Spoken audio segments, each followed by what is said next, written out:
عامل لوگ بتاتے ہیں یا جس کی وجہ سے عامل لوگ الٹا لوٹتے ہیں لوگوں کو اور ان کے عقیدے خراب کرتے ہیں، ہمارے حضرت رحمت اللہ علیہ وہ اعمال بتاتے تھے، ان کا بھی بتانا ضروری ہے تاکہ ماں کو پتا ہو کہ ان اعمال کے کرنے سے کیا کیا فائدہ ہوتا ہے۔ ہم جہاں جسمانی دوائیوں سے فائدہ اٹھائیں گے وہاں قرآن کے ان اعمال سے بھی فائدہ اٹھائیں۔ ہمارے حضرت رحمت اللہ علیہ فرماتے تھے کہ جب کبھی رات کو نکلنا ہو ویرانے میں، جنگل میں، اور یہاں تو جنگل میں جانے کا بہت زیادہ رواج ہے، تو فرمایا کرتے تھے کہ شام سے پہلے اگر پڑھ لیا جائے چند مرتبہ سلام علی نوح فی العالمین، سلام علی نوح فی العالمین، تو اللہ تعالیٰ سنیک بائٹ سے یا اسکارپین کی بائٹ وغیرہ سے بندے کی حفاظت فرماتے ہیں۔ پھر ایک عمل ہے کہ دشمن کا خوف، فرض کرو بچے کو کسی بندے سے ڈر لگتا ہے، یا آپ سفر میں جا رہی ہیں اور آپ نے ایئرپورٹ سے جانا ہے تو کئی مرتبہ پولیس کا ڈر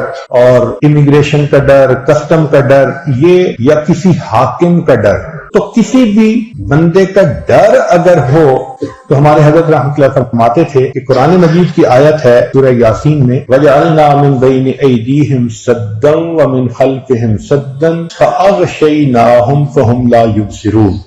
اس کو اگر پڑھ کے آیت کو اس بندے کی طرف پھونک دیا جائے، اللہ واقعی اس بندے کی آنکھوں پہ پردے ڈال دیتا ہے اور وہ بندے کو تکلیف نہیں پہنچاتا۔ ہم نے اپنی زندگی میں ہزاروں مرتبہ اس آیت کو پڑھ کے آنکھوں سے اس کا فائدہ دیکھا ہے۔ ایک ہے بچے کو نظر لگ جاتی ہے، اس کو نظر بد کہتے ہیں، یہ لوگوں کو بھی لگ سکتی ہے، اور ہمارا تجربہ یہ ہے کہ سب سے زیادہ نظر بچے کو ماں باپ کی لگتی ہے، کیونکہ وہ خود اس کو پیار محبت سے دیکھتے ہیں تو نظر تو اثر کرتی ہے، العین حق۔ تو اب اس کے لیے کسی کے پاس جانے کی ضرورت نہیں، قرآن مجید کی ایک آیت ہے ان اللہ سیبطلہ ان اللہ لا یصلح عمل المفسدین۔ اس آیت کو 3 مرتبہ پڑھ کے ماں خود بچے کو دم کر دے، روزانہ نظر کا اتارا ہو جائے گا اور بچہ دیکھیں بڑا کام ڈاؤن ہو جائے گا۔ اکثر بیبیز ویسے ہی پیارے لگتے ہیں اور اگر خوبصورت ہوں تو پھر تو اور ہی کچھ بات ہوتی ہے۔ تو بچے کو رات سوتے ہوئے یا صبح اٹھ کر اگر یہ آیت پڑھ کے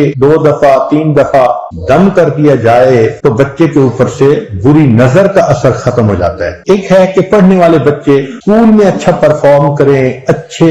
نمبر لیں، گریڈ اچھے لیں، ان کو جو چیزیں یاد کریں وہ یاد ہو جائیں۔ اس کے لیے قرآن مجید میں الم نشرح لک صدرک ایک سورت ہے، وہ بچے کو یاد کروا دیں اگر بچہ اس عمر کا ہے، اور وہ بچہ پڑھنے سے پہلے، اسٹڈی کرنے سے پہلے، چاہے کلاس میں ہو، چاہے ٹیوشن میں ہو، چاہے ہوم ورک کر رہا ہو، الم نشرح لک صدرک سورت کو پڑھ کے اپنے سینے پہ ایک دفعہ پھونک دے۔ ہم نے دیکھا ہے کہ بچے کی یادداشت میں بہت امیزنگ فرق آ جاتا ہے۔ ہم یہ عمل عام طور پر ان بچیوں کو بتاتے ہیں جو حافظ بن رہے ہوتے ہیں، ان کو میمورائزیشن میں پرابلم ہوتی ہے، تو الحمدللہ سینکڑوں حفاظ پر تجربہ کیا ہم نے، اس آیت کو پڑھنے کا ہمیشہ فائدہ ہوتا ہے۔ اکثر لوگ پریشان ہوتے ہیں بزنس کی وجہ سے، خرچے کی تنگی کی وجہ سے، قرض کی وجہ سے، تو مائیں اس پریشانی میں بچوں پہ توجہ بھی نہیں دے پاتی، تو اس کے لیے بھی ایک عمل ساتھ سن لیجئے۔ ہمارے حضرت مرشد عالم رحمۃ اللہ علیہ فرماتے تھے کہ جب بھی نماز پڑھیں،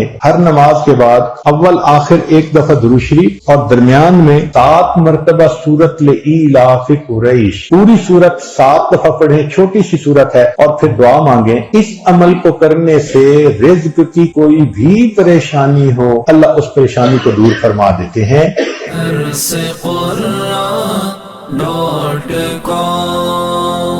www.darsequran.com